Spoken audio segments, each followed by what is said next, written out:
Okay, there was this guy, uh, his leg got bad on him, went to hurting him real bad.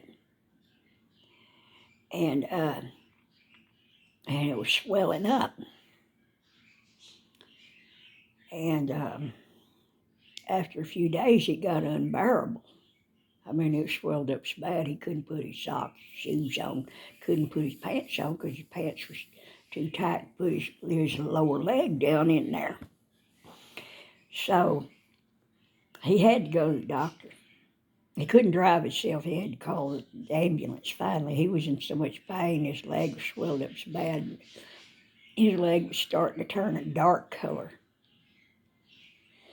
So anyway, they took him to the hospital and examined him and did all whatever tests that they do.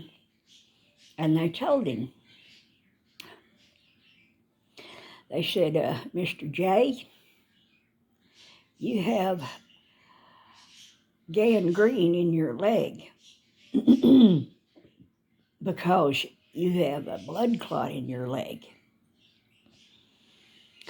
And we're going to have to take your lower leg off to save your life because it's infected, it's gangrenous.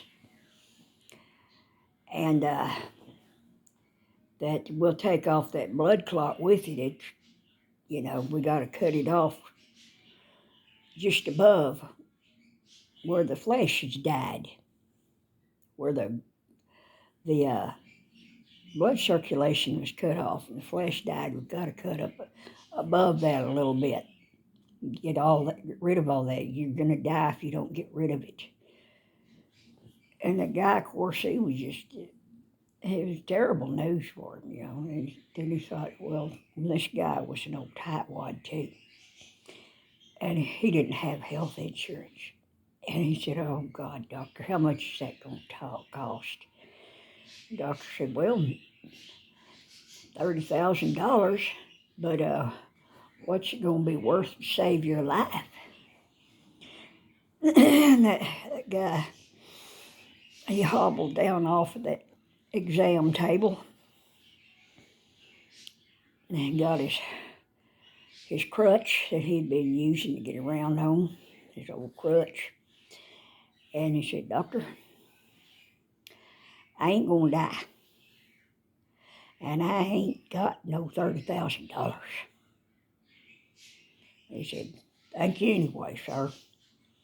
So he left the hospital and went home, reached in his ice box and got him a bottle of barbecue sauce, hobbled back out. Well, how did he get home? He didn't have a ride. The ambulance took him up there. Oh, yeah, he called a friend of his. His friend of his come up there and got him. And he said, take me home. And his friend said, well, ain't you going to stay here in the hospital and get that leg off before you die? And Jay said, no, I ain't going to die, and I ain't got no $30,000. You just take me home, and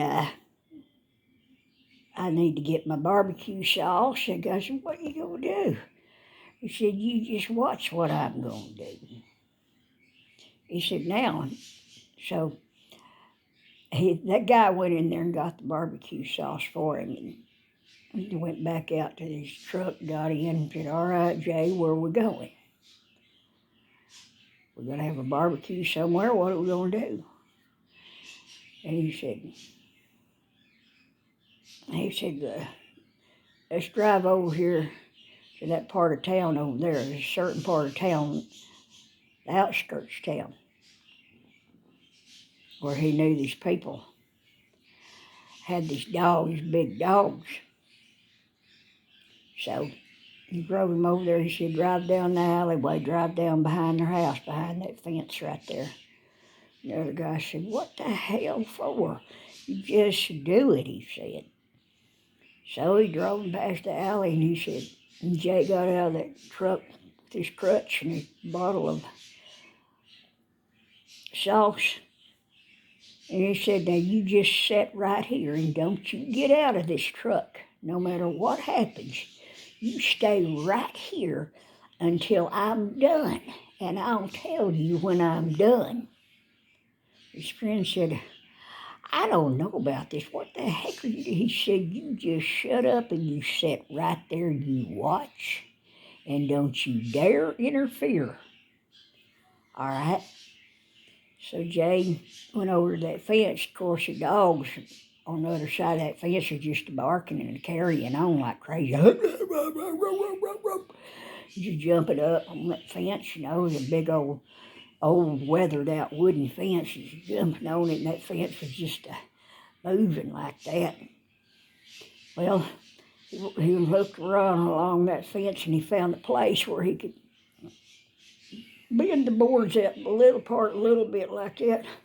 And he got his butt up close to that fence like that, and he stuck his leg in. First of all, he poured that barbecue sauce and smeared it all over his lower leg. And he stuck that leg in that place in that fence.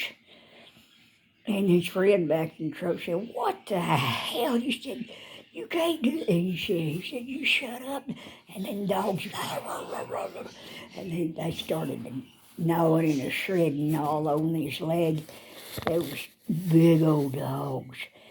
And they ate his leg off. They ate all the flesh off his leg. Wasn't nothing left but bone. And he poured some more of that sauce. He reached in there and put some more little dab of what was left of that barbecue sauce on that bone. There was a gnawing on it. And they gnawed that bone off. Of course, blood was gushing out. And he said, all right. So-and-so to his friend said, all right. I'll be back in the truck. His friends bailed out of that truck and grabbed him and said, you crazy SOB, you're crazy. He said, no, I ain't. I just saved myself $30,000. He said, now, all I got to do is go to the doctor now and just get them to sew me up. Because I got the amputation done with. So he rushed him back to the hospital. Went in there in the emergency room. Then they sewed him up. They did whatever to stop the flow of blood. They fixed his stub up there in the hospital. It cost him, of course, that cost him a little bit, but not nowhere near $30,000. Now, how many of y'all believe that's a true story? How many of you don't? I'll let you decide.